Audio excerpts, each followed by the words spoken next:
Hello, everybody. Welcome back to Screenstars. I'm here today to bring you my review for the 2022 horror film, The Long Night, a film that is directed by Rich Ragsdale and it stars Scout Taylor-Compton and Nolan Gerard Funk.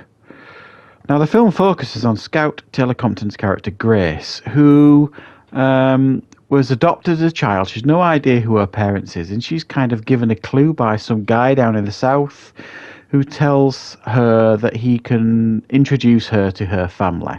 So she convinces her boyfriend, Jack, to go with her to this property in the south. When they actually get there, the guy who she's supposed to meet isn't there, but she knows how to get into the house and wait.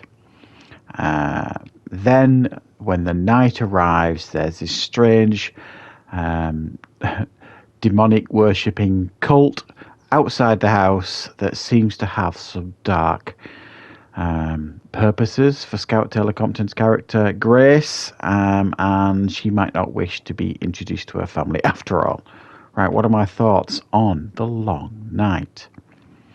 Well, initially I thought this was just going to be like a fairly basic home invasion film. I kind of read the synopsis and looked at it, but in actual fact it isn't that at all. It's more of like a cult demon worshipping type film. It's got a real supernatural element to it, and in a lot of ways it's quite a satisfying film. Much of that is down to Scout Taylor-Compton, and if that name sounds familiar, she is the actress that was in the Rob Zombie Halloween remake. She's made a bit of a career for herself as like a scream queen, but I think that label actually does her a lot of disservice, because I was super impressed with her in this film and her performance. And to be honest, everything I've ever seen her in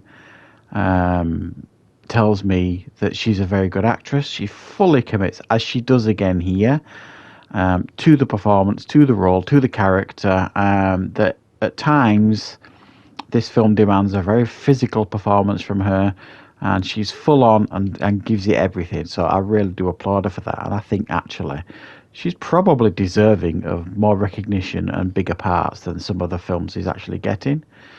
Of the films I've seen her in the last couple of years, certainly, and I haven't, followed her career and seen her in loads of things or anything, this is probably the best film I've seen her in a couple of years, certainly.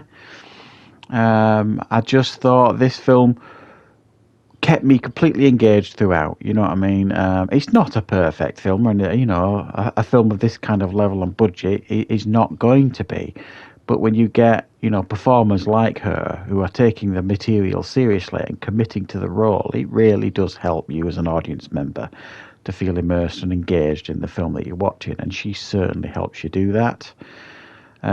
It's a bit of a slow burn in the sense of, they get to the house, something just doesn't feel right, they stay, and then it just escalates in small scales, you know what I mean? Initially, it just seems like a load of crazy people outside the house with torches with rams' heads on. It seems like some Wicker Man type cult sort of thing that's going on. And as the evening progresses, it gets more and more sinister. More is revealed of what their true purpose is, and what her potential family heritage could be.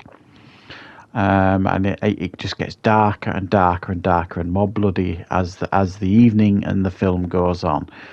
So it keeps kind of you interested as an audience member, because it keeps like peeling the layers off as you're watching it and satisfying like the urges that you've got when you're watching a film like this, in the sense of what's going on.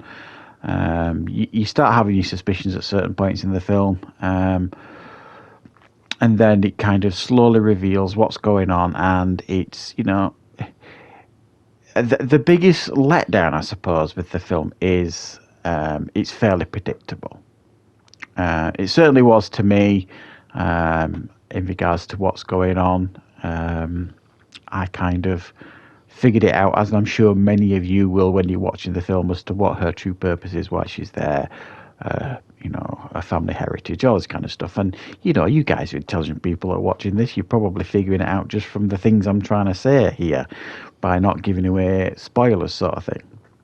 But to be honest, it doesn't really detract from your enjoyment of the film.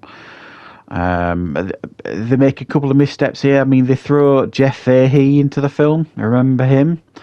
And it just seems like his character's there, just as a bit of a filler. It felt a bit forced, his character. Don't get me wrong, he's fine in the film and everything, but it just felt like a reason to kind of show what this cult's all about, and it just didn't seem to fit the film. I mean, at that point, the film was fine with these two characters, Grace and Jack. You know they're in danger. Things are going on. That the threat is real. We didn't need Jeff Fahey's character turning up to kind of confirm any of this, you know what I mean, or deny it. I mean, there's some of these like weird psychedelic dream sequences that she has that feel a little bit unnecessary. They're a bit too out there and weird and don't really, feed into the film. So there is some filler here and there, but the film plays out in a way that makes complete sense, sort of thing. And I personally enjoyed the conclusion. So I'm actually going to give this one a 6 out of 10. I thought it was pretty decent. Yes, I think it could have been better, but thanks to some strong performances, it kept me engaged throughout. So yeah, I hope you enjoy this one if you check it out. And I'll be back, of course, with plenty more reviews and content on the channel very, very soon.